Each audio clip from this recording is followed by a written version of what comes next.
Football is the main sport that I consume. With the 2026 World Cup going on, it's been amazing so far and long may it continue.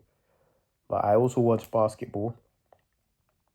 I'd say it's my second sport, definitely my second team sport. As someone that lives in England, it's not the most popular sport here. But it's something that I watch and I believe it's growing in this country. I see people talking about it here and there. And I just want to talk about basketball, in particular the NBA, which is the most popular basketball league in the world, which is in America.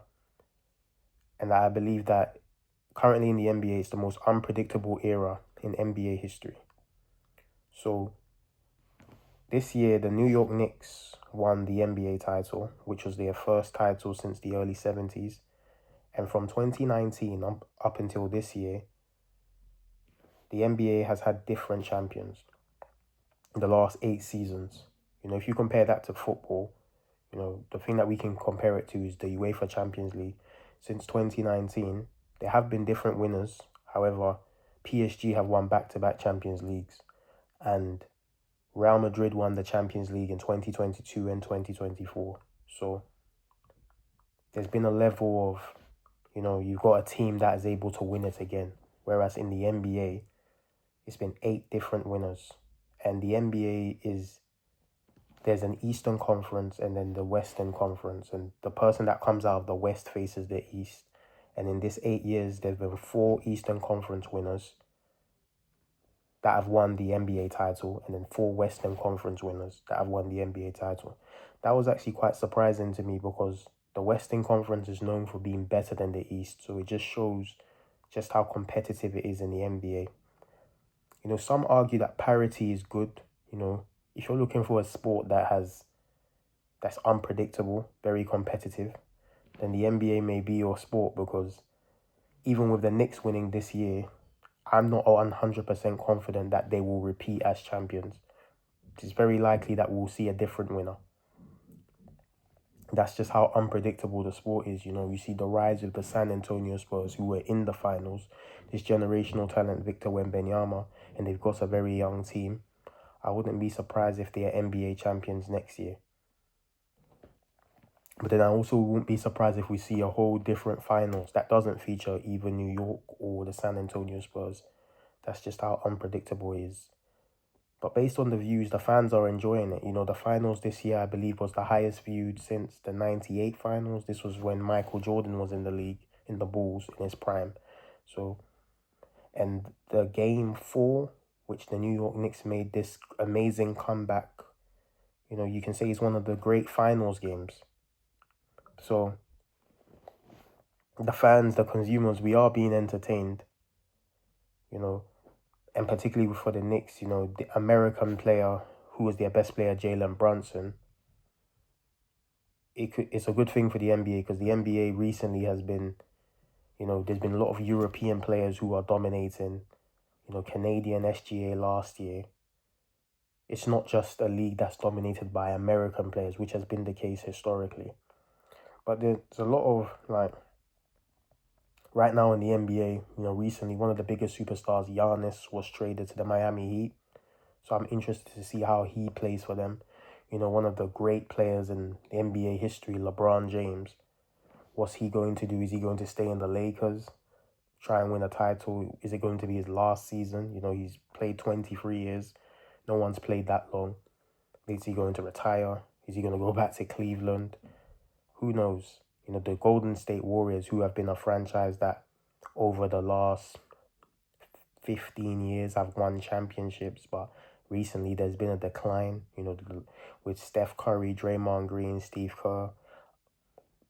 What are they going to be doing next year? Who knows? So if you look throughout the NBA at the moment, there's a lot of, it's not really clear on what's going to be the case next season. Even though the Knicks are the current champions, I'm not saying they're going to completely fall off, but it's very hard to retain. It was assumed OKC, the champions last year, would retain. People thought the Celtics when they won. It's very difficult to retain in this current NBA. A lot of people say it's harder to win championships now just because of the talent and the depth that is in the league. and that some people argue was easier to retain in the past. Some people argue it's better when the NBA has a dominant team. So if you look at the history of the NBA, you can define it through dominant teams, all the way through Bill Russell Celtics in the 60s. You have Magic Johnson and Kareem Abdul-Jabbar Lakers in the 80s. Celtics had a run in the 80s. Michael Jordan's Chicago Bulls in the 90s. The Lakers with Shaq and Kobe in the 2000s. The San Antonio Spurs with Tim Duncan and Greg Popovich as the coach in the 2000s. LeBron James, when he went to Miami Heat, there was somewhat of a dynasty with Dwayne Wade and Chris Bosh. And then the Warriors with Steph Curry, Draymond and Klay Thompson, and then Kevin Durant joined for a few years.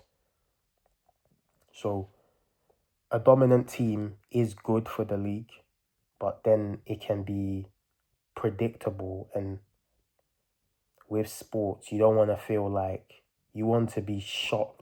People want to see surprises. So with how unpredictable it's been recently, I'm expecting more of that. And some are enjoying it. And based on the views from the New York Knicks winning, it shows that a lot of people are enjoying it. It could be the case that it's also because it was New York, one of the biggest cities and a franchise that is big. You see all the celebrities go to their game, and this is something that they've been waiting for a long, long time. But the NBA as a whole, this decade in particular, like I said, since Toronto won in 2019, up until now, the last 8 years, for there to be different winners, it's the most unpredictable era in the league's history. There was an element of that in the 70s. However, the Celtics did win twice. And then, it wasn't 8 straight years of different winners. So, and particularly with this era where most of the best basketball players are in America playing in the NBA. And if you compare it to other sports, the NFL, I don't believe, has had this run. I believe the Chiefs have had, with Patrick Mahomes, have had a few titles. And then, as I said, in the Champions League, we've seen PSG win back-to-back, and then Real Madrid had their run. So, the English Premier League, for instance, Manchester City have dominated, even though Arsenal won this year and then Liverpool last year, but it's not to this level. But yeah, if you're looking for a sport where it's very unpredictable and there's different winners, it's the NBA at the moment. And I believe that currently in the NBA, we're looking at the most unpredictable era in NBA history.